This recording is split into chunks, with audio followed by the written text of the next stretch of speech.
Shri P Chittaranjan അങ്ങേക്ക് 8 minute. Sir ഒരു പോയിന്റും ഇല്ല അവിടെ പറ. ഞാൻ ഈ അടിയന്തര പ്രമേയത്തെ എതിർക്കുകയാണ് സാർ. എല്ലാം സീരിയസ് പറഞ്ഞു.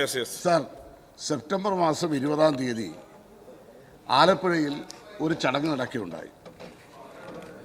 AICCയുടെ ജനറൽ സെക്രട്ടറി ആയിട്ടുള്ള MP അദ്ദേഹം സംഘടിപ്പിച്ച ചടങ്ങായിരുന്നു. ആ ചടങ്ങിൽ കർണാടകത്തിലെ റവന്യൂ മന്ത്രിയുടെ പേര് കൃഷ്ണബൈര ഗൗഡ എന്നാണ്. നമ്മുടെ വിഷ്ണുവിനൊക്കെ നല്ല പരിചയം കാണും, കോൺഗ്രസിൻ്റെ വലിയ നേതാവാണ്. അദ്ദേഹം നടത്തിയൊരു പ്രസംഗമുണ്ട് sir. Education Kerala is number 1, health care Kerala is number 1, human development Kerala is number 1. Sir, ഇത് പറഞ്ഞത് ആരാ? ഞങ്ങളല്ല. ഇത് പറഞ്ഞത് നിങ്ങളുടെ നേതാവായ റവന്യൂ മന്ത്രി, കർണാടകത്തിലെ റവന്യൂ മന്ത്രി പറഞ്ഞ കാര്യമാണ് സാർ ഞാനിവിടെ പറഞ്ഞത്. പക്ഷെ നിങ്ങളത് ഉൾക്കൊള്ളാൻ കഴിയില്ല. അതെ, നിങ്ങൾക്കത് ഉൾക്കൊള്ളാൻ കഴിയില്ല. നിങ്ങൾ യഥാർത്ഥത്തിൽ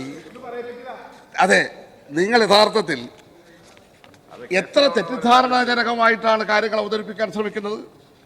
സാർ, 2015 4-ാം മാസത്തിലെ കേരളകൗമുദി പത്രമാണ് സാർ.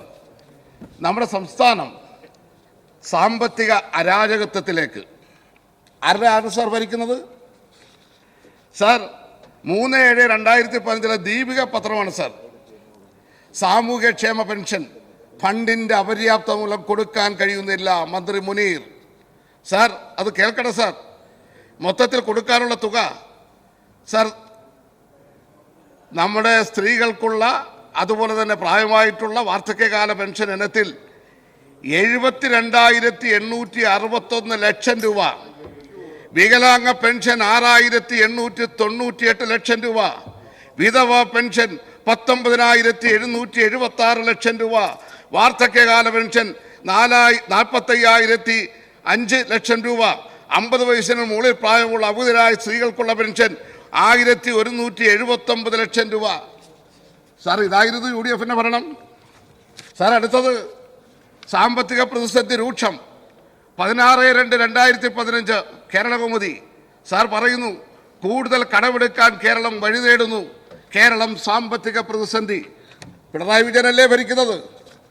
അടുത്തത് മാധ്യമം പത്രം 13/3/2015 ബഡ്ജറ്റിലെ പ്രഖ്യാപനങ്ങൾ കടലാസിൽ 217 പുതിയ പദ്ധതികളിൽ നടപ്പിലാക്കിയത് കേവലം 26 മാത്രം.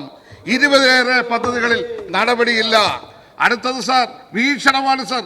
10/7/2015 സംസ്ഥാനത്തെ ആഭ്യന്തര കടം വർദ്ധിക്കുന്നുവെന്ന റിപ്പോർട്ട്. സാർ, അടുത്തത് മാതൃഭൂമിയാണ് സാർ. കുടിശ്ശിക 3000 കോടി, ബഡ്ജറ്റിൽ ചില്ലിക്കാശില്ല. സംസ്ഥാനത്തെ സർക്കാർ കരാറുകാരുടെ 1.5 വർഷത്തെ കുടിശ്ശിക 3000 കോടി രൂപ. സാർ, മാതൃഭൂമിയാണ് സാർ. അടുത്തത് മംഗളം. ഈ സർക്കാരിൻ്റെ കാലത്ത് സാമ്പത്തിക വളർച്ച താഴോട്ട്. CAG report 18/2/2016 sir. അടുത്തത് കേരളം കടത്തിൽ മുങ്ങിയെന്ന ധനകാര്യ കമ്മീഷൻ. ജനകീയമാണെന്നെങ്കിലും പറയാം, അങ്ങനെ വേണമെങ്കിൽ ന്യായീകരിക്കാം. പത്രമാണ് സാർ. മാധ്യമം വാർഷിക പദ്ധതി അവതാളത്തിൽ ചെലവിടാൻ 12,500 കോടി. ആരാണ് സാർ ഭരിക്കുന്നത്? സാറേ, ഇതല്ലായിരുന്നു നിങ്ങളുടെ ഭരണത്തിൻ്റെ സ്ഥിതി. ഇനി ഞങ്ങൾ ചെയ്തു പറയാം സാർ. ഞങ്ങൾ ഇവിടെ കേന്ദ്ര ഗവൺമെൻറ്റിനെതിരായി ഒരക്ഷരം പറയാൻ ബഹുമാനപ്പെട്ട കുഞ്ഞാലിക്കുട്ടി സാഹിബ് പറഞ്ഞു, വേണേ പറഞ്ഞേക്കാന്നാ. അദ്ദേഹം പ്രസംഗിക്കുമ്പോൾ ഞാൻ നോക്കി, അദ്ദേഹം എത്രയോ സീനിയറായ നേതാവാ. നിങ്ങൾക്ക് ഈ അടിയന്തര പ്രമേയത്തോട് ഒരാത്മാർത്ഥതയുണ്ടെങ്കിൽ പ്രതിപക്ഷത്തെ ഉപനേതാവ് പ്രസംഗിക്കുമ്പോൾ ഒരു 10 പേർ അവിടെ ഉണ്ടാകണ്ടേ? എത്രയേ ഉള്ളൂ? ഇപ്പോൾ ഉണ്ടാകണ്ടേ? നിങ്ങൾ പോട്ടെ, അത് നിങ്ങളുടെ കാര്യം. ഞങ്ങളുടെ കാര്യം വിട്. നിങ്ങൾ അടിയന്തര പ്രമേയം കൊണ്ടുവന്നവരല്ലേ. ഞാൻ പറഞ്ഞത് അവർക്കൊന്നും പറയാനില്ല. അവർക്ക് കേന്ദ്രത്തെക്കുറിച്ച് എന്തെങ്കിലും പറയുമോ? എന്തെങ്കിലും ഒന്ന് പറയാൻ തയ്യാറാകുമോ? സാർ, ഞങ്ങൾ അഭിമാനത്തോട് പറയുകയാണ് സാർ, ഇവിടെ ഇടതുപക്ഷ ജനാധിപത്യ മുന്നണിയുടെ ഗവൺമെൻറ് നിങ്ങളുടെ ഈ ഒരു സഹകരണവും ഇല്ലാഞ്ഞിട്ട് നിങ്ങൾ ഇനി എന്താ ചെയ്യാനുള്ളത്? എല്ലാം നിങ്ങൾ ചെയ്തു കൂട്ടിയില്ലേ സാർ? നിങ്ങൾ എന്താ പറഞ്ഞ ലൈഫ് പദ്ധതി പിരിച്ചുവിടും സാർ. ഞങ്ങൾ 4 ലക്ഷത്തിന് മുകളിൽ വീട് കൊടുത്തു സാർ. നിങ്ങൾ എന്താ പറഞ്ഞത്? ആർദ്രം ഞങ്ങൾ പിരിച്ചുവിടും സാർ. ഞങ്ങൾ വിജയകരമായി മുന്നോട്ട് കൊണ്ടുപോവുകയാണ് സാർ. നിങ്ങളുടെ റെയിൽവേ നമ്മുടെ ഇവിടെ നടത്തിയ ഗെയിൽ പദ്ധതി ഗെയിൽ പദ്ധതിയുമായി ബന്ധപ്പെട്ട് സമരം നടത്തിയില്ലേ സാർ? ഞങ്ങളത് യാഥാർത്ഥ്യമാക്കി. വാട്ടർ മെട്രോ നിങ്ങൾ നടക്കില്ലെന്നല്ലേ പറഞ്ഞത്? ഞങ്ങളെ മെട്രോ നടപ്പിലാക്കി. നിങ്ങൾ എന്താ പറഞ്ഞത്?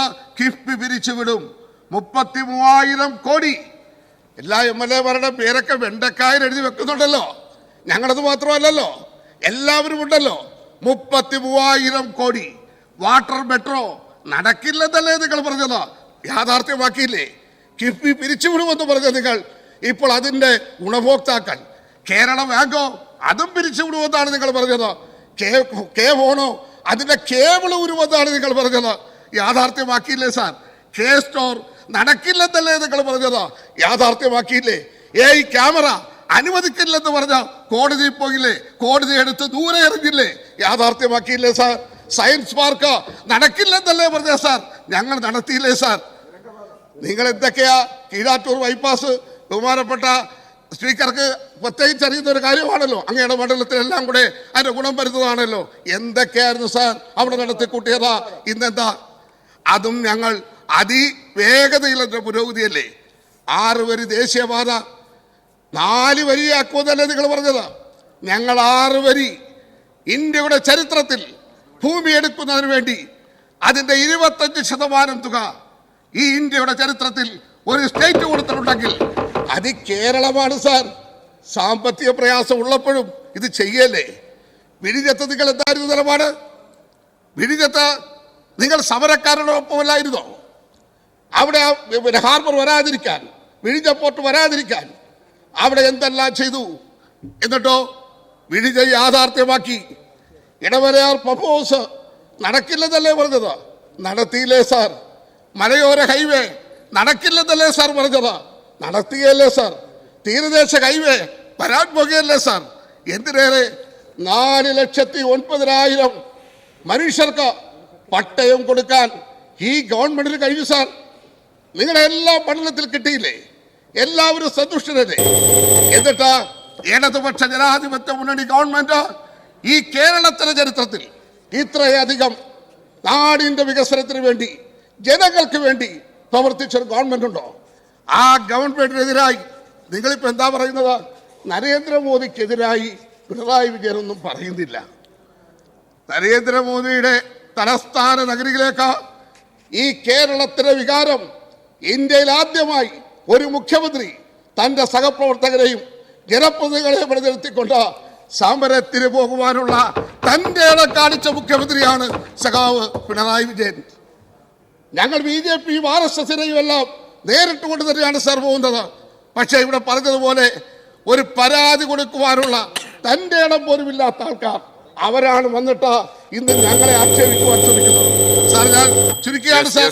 സാർ ഈ അടിയന്തര പ്രമേയം യഥാർത്ഥത്തിൽ അവതരിപ്പിക്കേണ്ടത് ഇവിടെയല്ല, ഈ കേരളത്തിലെ വികാരം പ്രതിഫലിപ്പിക്കാൻ വേണ്ടി നിങ്ങളുടെ MP-മാരുണ്ടല്ലോ, അവർ കേന്ദ്രത്തിൽ പാർലമെന്റിലാണ് ഇത് കൊണ്ടുവരേണ്ടതെന്ന് പറഞ്ഞുകൊണ്ട് ഈ പ്രമേയത്തെ ഞാൻ എതിർക്കുകയാണ് സാർ.